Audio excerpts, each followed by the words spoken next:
Students, welcome back. Today I am going to start History, Chapter 1, French Revolution. I am making this video for Standard 9. Now, this French Revolution, from the name itself you can understand that it is related to France. Now, this French Revolution, it started in the year 1789 and it ended in 1799. For 10 years, the revolution lasted. Now, before understanding in the deep concept of French Revolution, today it is just an introductory part. I am making this video just to give you the basic knowledge about French Revolution. Now, this French Revolution, it was a start of a new era in the European history. Why it's a new era? Because the French Revolution was the beginning of the movement that was started by the common people, the third estate people, the common people. Against whom? Against the absolute monarchy. Now, earlier, around in 13th century, 14th century, 15th, this is mostly in the medieval period. We all know that the common people were ruled by the rulers, the monarchs, the rulers. Now, these, as in our country, we are seeing a democracy where a people has some sort of fundamental right. Now, on those time, the common people, they hardly enjoyed any rights. The decision that was taken by the king, the monarch, was full and final. There was no question of raising any doubt or any query against the king's decision, the ruler or monarch, whatever you can say. So this is the picture of the medieval period before French Revolution. Now, in this topic we will see France before the revolution. Now, who has made this revolution? The revolution was started by the common people. Against whom? Against the ruler of France, the monarch of France. What was the name of the monarch of France? The name of the monarch was Louis XVI. Louis XVI is the monarch of France. Now, this Louis XVI, he became the ruler after Louis XV. Now, he was an inefficient ruler. I repeat, he was an inefficient ruler. He was an inefficient ruler. Not only he, even his ministers were also as inefficient as he was. He has nothing to do with the pain or suffering of the people. He became ruler just to enjoy the privileges, and the cost of his enjoyment were borne by whom? Were borne by the common people. So this is the basic thing. Now, but now why this revolution started? Now, this people, the common people, they had few objections. Objections against what? Objections against absolute monarchy. Now, as I had already said you in beginning, that Louis XVI was an inefficient ruler. And not only Louis XVI, even his advisors and ministers were also inefficient, who has nothing to do with the problems or sufferings of the common people. Now, France on that time was going through a very critical situation. A critical situation of what? A critical situation of lack of money. France's national treasury was almost empty. What was the reason? The first reason was the numerous wars. Around 100 wars were fought by France. Among them, the major war was the American War of Independence, which was fought by this France. Now, the war was one of the cause of the empty treasury. Second was the bad harvest. Because of this bad harvest, what happened? The people, they were not getting food. And the corrupt ministers of Louis XVI, what they had done? They had hoarded the food grains. Who were the corrupt advisors? They were the first and the second estate. I will come to this point a little later. Now just I am making you understand. Now what happened? The food grains were hoarded by the ministers of the minister means the nobles and the clergies who were very close to the king. These were hoarded by these two section people. These two sections. These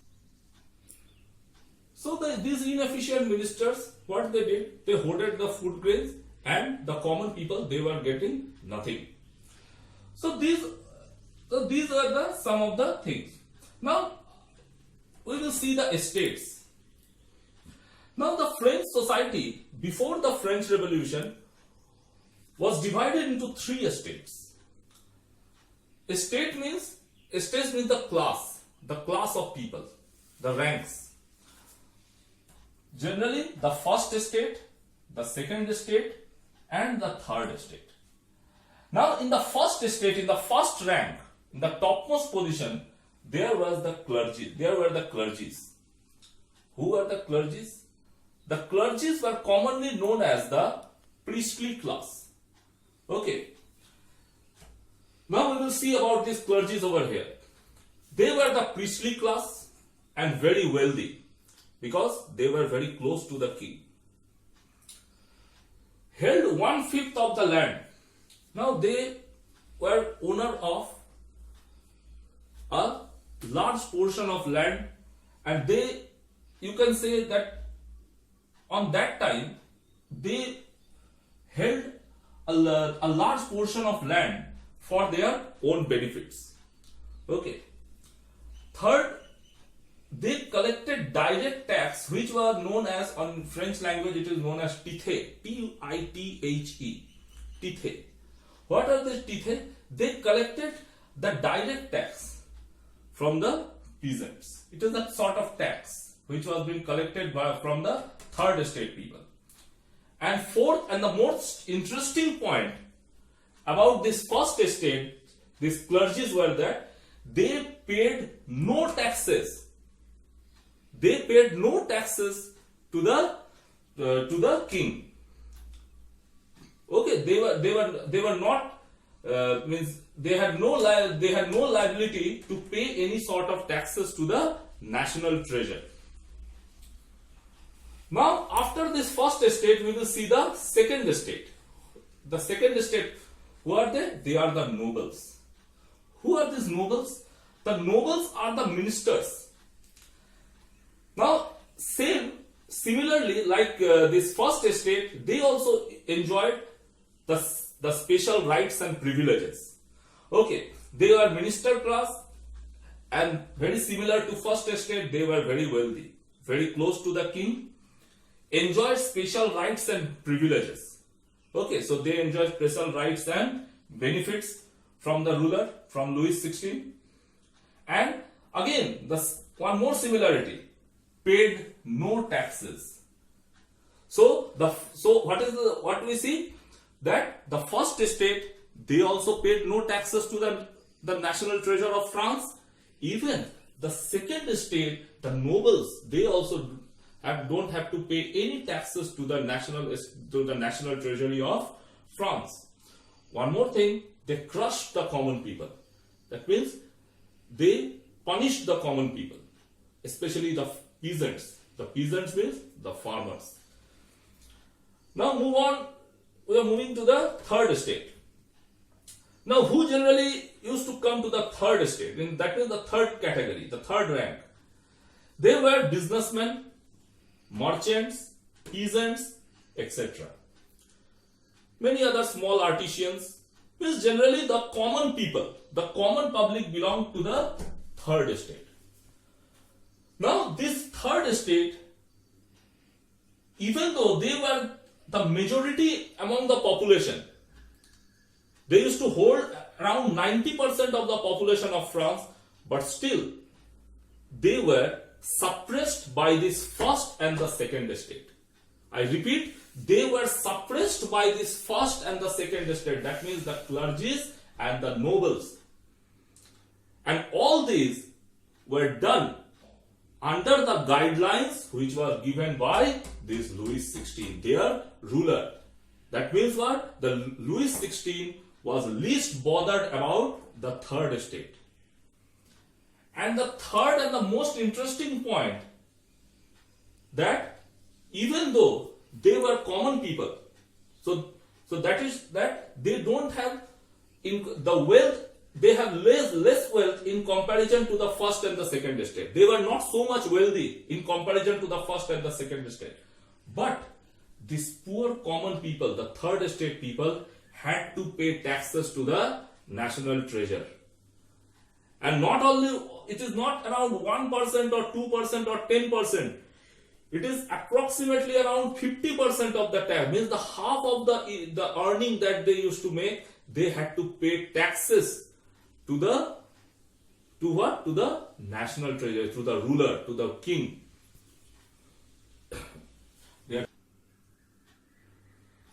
So students, let's have a quick review. Now, this French Revolution, it began in 1789 and it lasted in 1799. On that time, France, before the revolution, there was absolute monarchy. Who was the monarch? Louis XVI. Now, at that time, France, the society of France was divided to three estates: first, second, and third estate. The first estate, the clergies used to fall under the first estate. They were generally the priestly class and very wealthy, as they were very close to the king. Okay, they held 1/5 of the land, collected direct tax, which were known as tithe, and they paid no taxes. Now, moving on to the second estate. In the second estate, the nobles falls under the second estate. They were generally the minister class, enjoyed special rights and privileges, same like the nobles, same like the clergies, and they also used to pay no taxes, and they used to crush the common people. And the third estate, generally the common people, they used to fall under this third estate. The businessmen, merchants, peasants, artisans, all these people fall under the third estate. They hold the majority in the French population, but they were bound to pay the taxes. They were ruled by the first and the second estate. So this was a very quick review about this chapter. So today, this is the part 1, and I will come with the second part of this video very soon. Till then, revise what has been taught today. Till then, stay home, stay safe, and goodbye.